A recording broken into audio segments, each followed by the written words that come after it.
Hi, I'm Jay, and today I'm going to show you how you can blow out or winterize your in-ground sprinkler system. Very simple, and you can do it yourself. There's only a few things you'll need, such as an air compressor and a couple of hoses, and it's very simple after that. I'll show you how it goes right now. Here's your average sprinkler timer for your in-ground sprinklers here. Yours probably will look different, and you may wish to refer to the manual on exactly how everything works here. What I'm going to do first before anything else is test the entire system to make sure everything works.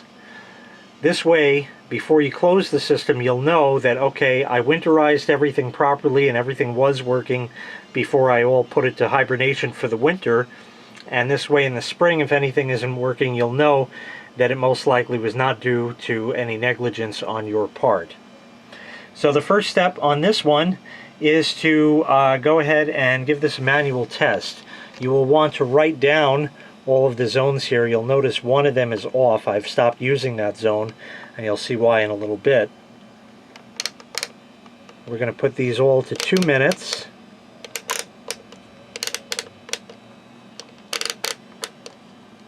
Oops, one more. And that's it. And then I'd hit manual and then enter, and it'll get started. But before I do that, I have one other order of business to take care of. Before you go ahead and turn your sprinklers on, make sure that you clear your lawn of all lawn ornaments.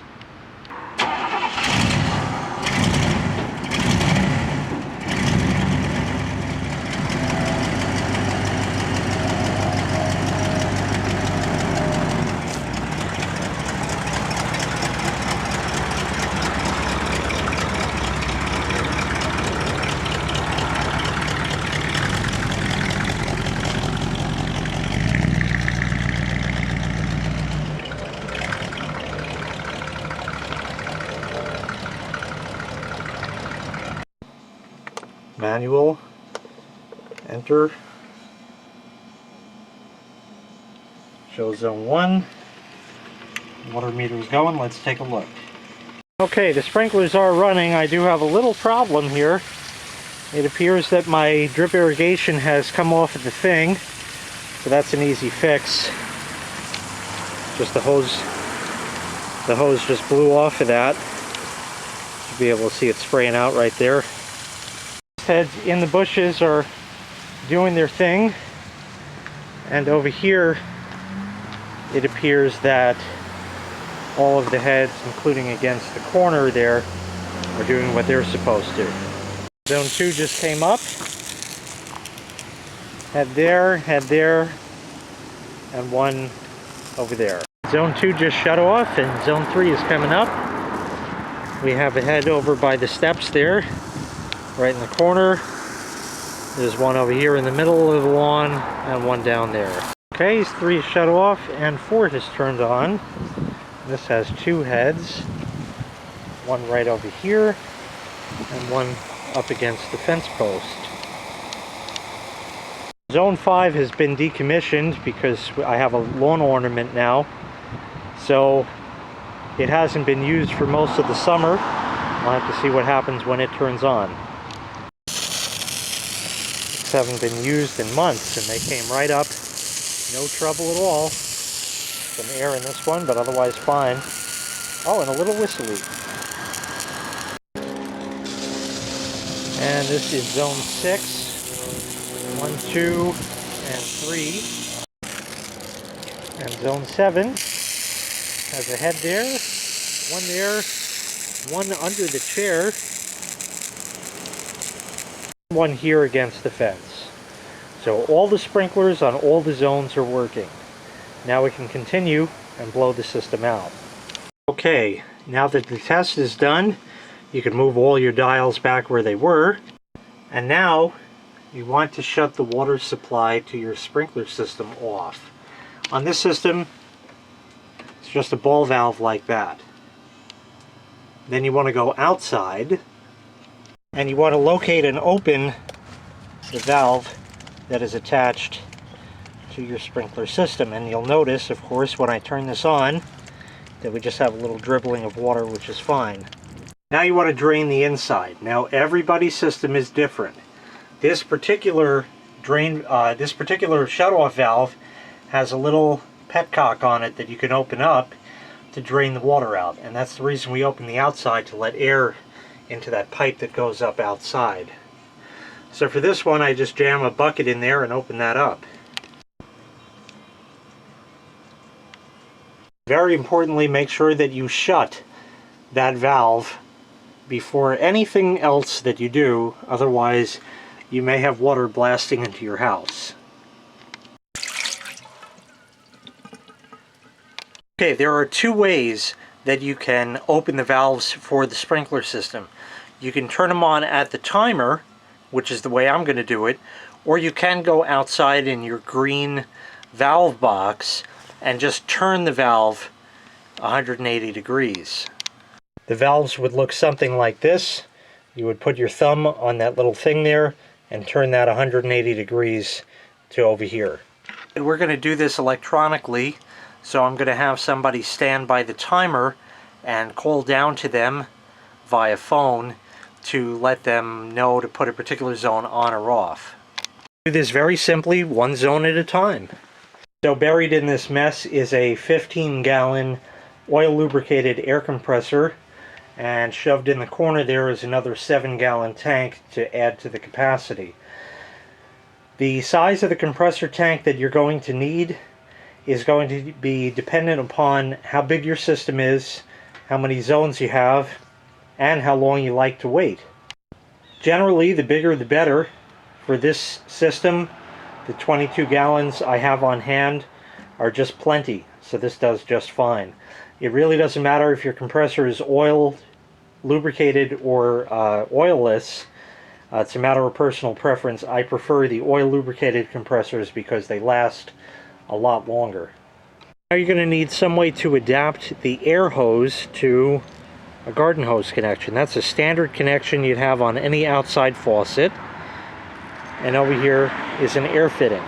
So very simply, and the best, easiest, and probably the cheapest way to do this is go and get yourself a new washing machine hose. Just like this. The hose is exactly the right diameter. The next thing you do is you get an air fitting, like what you would normally use on your air system, and get two of them, one that screws right into the other, as you see right here. Tighten those up with a wrench, so they're nice and tight with some thread seal tape on there. And then stick this end in. The diameter right over here is just perfect with some force to squeeze in here. You can use a drop or two of liquid soap to help you squeeze that in there. Just pound it in, get it in good, and then go ahead and put a hose clamp on it. And I even went and cut off the end of that so it wouldn't get in anybody's way or scratch anybody. Things you may find handy, which are not necessary for this job, are an inline regulator. I'd actually just keep this in place so I can see how much pressure is in my tank without having to walk back to it, because it's about 50 feet away. And an inline valve that you can open and close. This one closes either direction horizontally and is open vertically like that.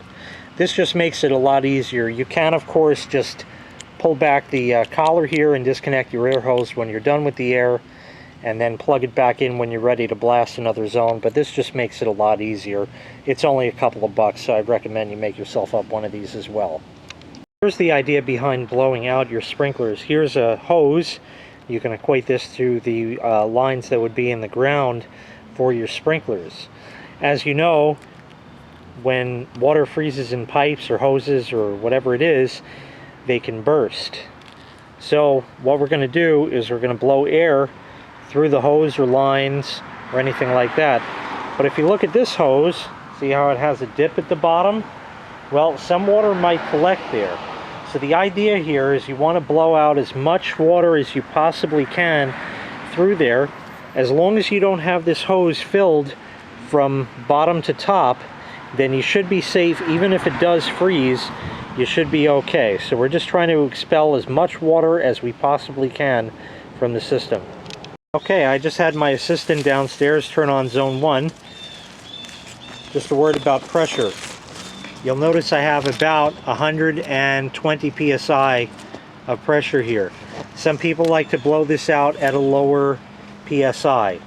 Everybody has a different school of thought on this. Personally, I feel as much pressure as you can, because that way you'll get the most water out of it.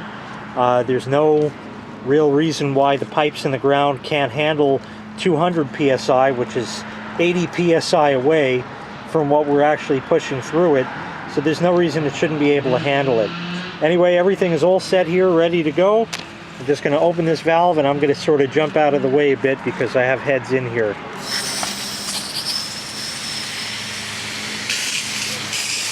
And they come on and start spraying.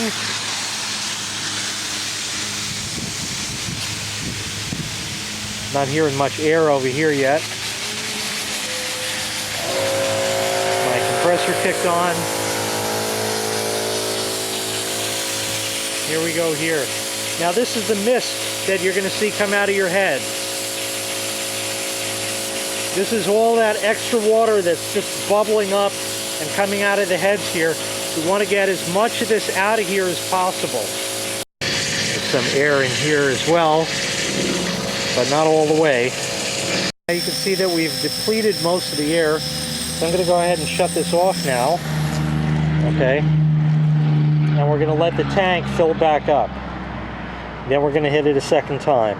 My tank is recharged, and open it up for another blast. All we're hearing is air, which is exactly what we want to hear. And over here at the end of the line, just a little mist yet. Also from here, I don't know if the camera picks it up. And a little here and there from the one at the very end of the line here. So we just want to get out absolutely as much water as possible from that. Okay, now that's shot just about as much as it can get out, and my tank is just about out of air, so I'd say that zone is about done. Remember, you don't need every single drop out, but you want to get out as much as you can. My assistant has shut off the first zone and turned on the second. I have a full tank. And the sprinklers will come on as if you just turned them on. But soon after, we'll get air. And we'll get air. And we'll get air. And this is what you want to see. Getting all that water out as much as you can.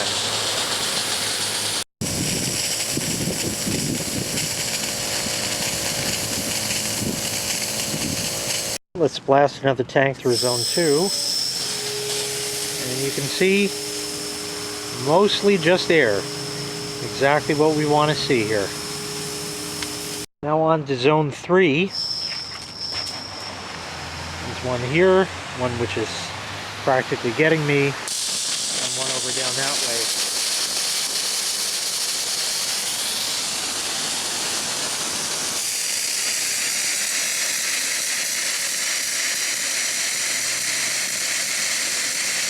And again,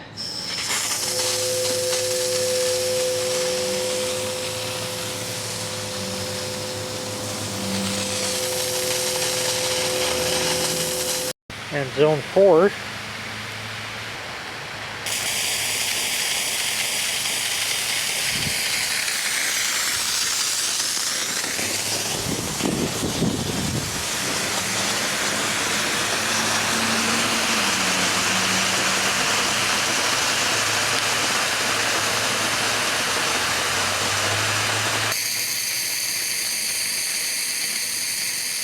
More time.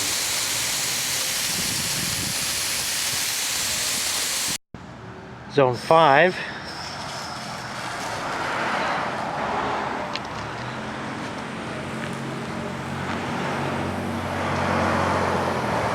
I believe this is the farthest head.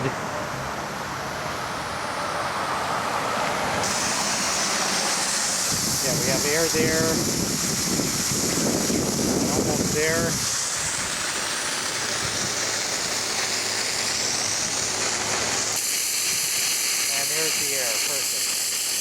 blast of zone 5.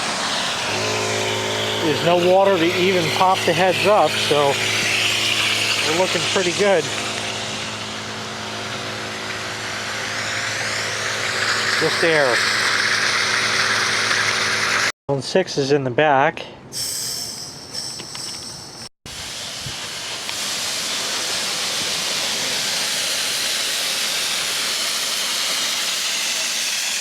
A real concerto back here.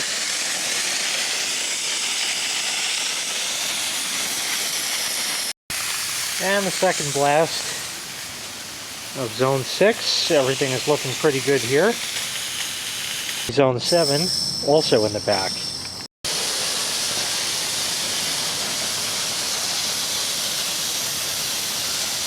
still got a lot of water here. There we go. Air, air, air. And the one off in the distance is air also. One final blast on 7. And it looks like we are in good shape. Of course, you can always blast another zone an extra time or two if you feel more comfortable getting more water out. You may have to do that several times if you have a smaller compressor, but this is how it's done. Now I'll show you how to close everything else up. Shut off your air supply or disconnect your hose. Now you can disconnect this from the spigot here.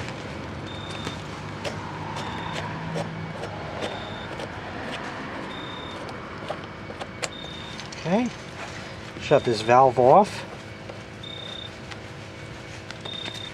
And my system is also equipped with another ball valve here, so I'll shut that as well. This also fits your garden hose, so why not take the opportunity to blow that out as well, because that's full of water, and when that freezes, if somebody steps on it by accident, bye-bye hose. So for this, obviously you're going to be kind of blowing it out backwards, so you do need to disconnect it from the spigot itself, and it'll blow out from that end. Okay, now back inside, just turn the dial over to off, or otherwise shut your system off so that nothing will happen to it throughout the winter. You can also unplug the transformer for it, but bear in mind, some of them run on the transformer to keep the time. Others have batteries in it that keep the time, so you may end up killing the batteries if you disconnect the transformer. So now your in-ground sprinkler system has been completely blown out for the winter, just like the pros would do without the hefty price tag. Thank you so much for watching. If this video helped you out, consider clicking the like and subscribe buttons. That lets me know I did a good job making this video, and I can continue to provide them for you. Have a great day.